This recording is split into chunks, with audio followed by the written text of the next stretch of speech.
बस मेरे पास जितनी जमीन जायदाद थी सब खत्म हो गई। अब मेरे पास बेचने के लिए अब कुछ भी नहीं है। माँ का इलाज अब भगवान भरोसे है। एक उपाय है। अब तुम्हारे पास तो कुछ बचा ही नहीं है। तुम्हारी लुटिया तो डूब ही चुकी है। अपनी माँ का इलाज अब करने से रहे। लेकिन तुम मेरे खेत में काम करोगे तो मैं तुम्हें कुछ पैसे दे दूंगा। तुम उससे अपनी माँ का इलाज करवा सकते हो। अगर मेरा प्रस्ताव अच्छा लगा तो कल से आ जाना। ठीक है सेठ। चमन सेठ को बिना कुछ सोचे समझे हाँ बोल के चला जाता है। अपनी मजबूरी की वजह से चमन को इस बेईमान सेठ के यहाँ काम करना पड़ रहा था। अब आएगी अक्ल ठिकाने। बड़ा पैसे का रौब झाड़ता था। माँ की बीमारी ने सीधा आसमान से जमीन पर गिरा दिया। अगले दिन से ही चमन सेठ के खेत में काम करने चल देता है।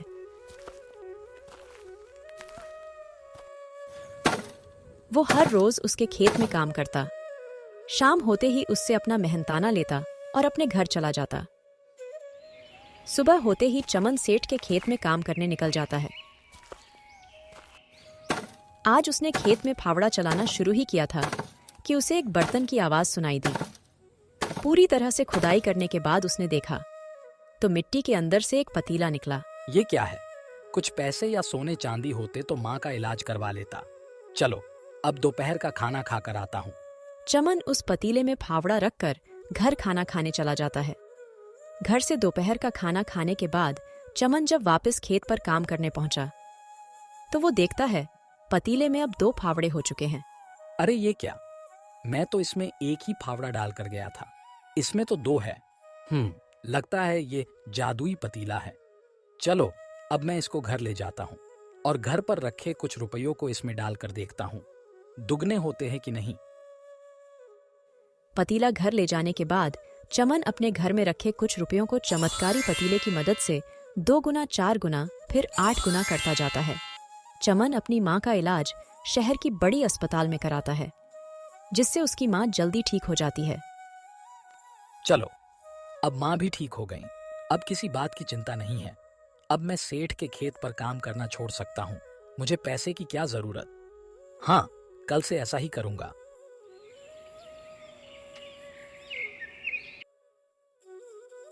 सेठ को जैसे ही पतीले के बारे में खबर लगती है तो वो उसके घर पहुंच जाता है। वहां चमन की मां को स्वस्थ देख चौंकते हुए पूछता है, क्यों चमन, आज तुम काम करने नहीं आए? क्या बात है? सब ठीक तो है ना? देख रहा हूं मैं सब। अभी कुछ दिनों पहले तक तुम्हारी माँ बिस्तर पर थी, लेकिन अचानक से ये ठीक कैसे हो गई? सेठ मैंने उधार लेकर इनका इलाज करवाया है, इसलिए ये अब पहले के मुकाबले ज्यादा स्वस्थ है। देखो मुझे सब पता है। तुम अब खेत पर काम करने क्यों नहीं आते ये मैं अच्छे से जानता हूँ। चलो अब सब कुछ सच बता दो मुझे। दरअसल मेरे पास एक जादुई पतीला है जो मुझे आपके ही खेत में मिला था। उसमें कुछ भी रखो तो वो 2 गुना वापस कर देता है। तुम मेरी पहुंच तो जानते ही हो। आराम से वो पतीला मुझे दे दो, नहीं तो मैं किसी भी तरह हासिल कर सकता हूं। मेरे खेत में पतीला मिलने का मतलब है कि वो पतीला मेरा हुआ। चमन डरकर पतीला सेठ को दे देता है।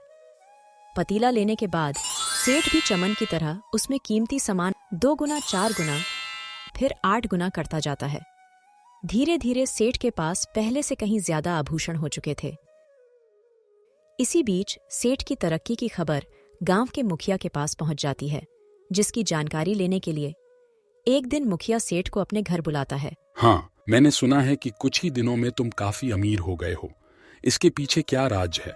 सच सच बता दो, नहीं तो मेरे आदमी तुम्हारे घर की अच्छे से तलाशी लेंगे, तब तो पता चल ही जाएगा। मेरी सारी जरूरतें तो पूरी हो चुकी है। मैं अब पतीला लेकर भी क्या करूंगा? मुखिया को सच सच बता देता हूं, कम से कम सजा से तो मुक्त रहूंगा। मुखिया जी, मेरे पास एक जादुई पतीला है। वो किसी भी सामान को दुगना कर देता है। मैंने उसी की मदद से इतने पैसे कमाए हैं। अच्छा, अब वो पतीला मुझे दे दो, मैं उसका उपयोग गांव की भलाई के लिए करूंगा। जी मुखिया जी। सेठ खुशी खुशी मुखिया को पतीला सौंप देता है। इससे पहले मुखिया पतीले को अपने काम में लाता, उसका लालची बेटा दूसरी तरफ कुछ और ही सोच रहा था। कितने समय से पिताजी से बोल रहा हूं, मुझे कुछ रुपए दे दो, लेकिन मुझे आज तक कुछ भी नहीं दिया। लेकिन अब मेरे पास एक उपाय है। मैं इस पतीले में बैठकर कई सारे हमशक्ल बना लेता हूं। उनकी मदद से 2 काम आराम से हो सकते हैं। पहला, आज रात को ही पिताजी को मारकर उनकी सारी जायदाद मेरे नाम हो जाएगी। और दूसरी बात, इन हमशक्लों से पहरेदारी करवाऊंगा। पतीले की चमत्कारी ताकत की मदद से मुखिया का बेटा अपने 3 हमशक्ल बनाकर सोते हुए मुखिया पर बार कर उसे मार देता है और मुखिया की संपत्ति हड़प लेता है।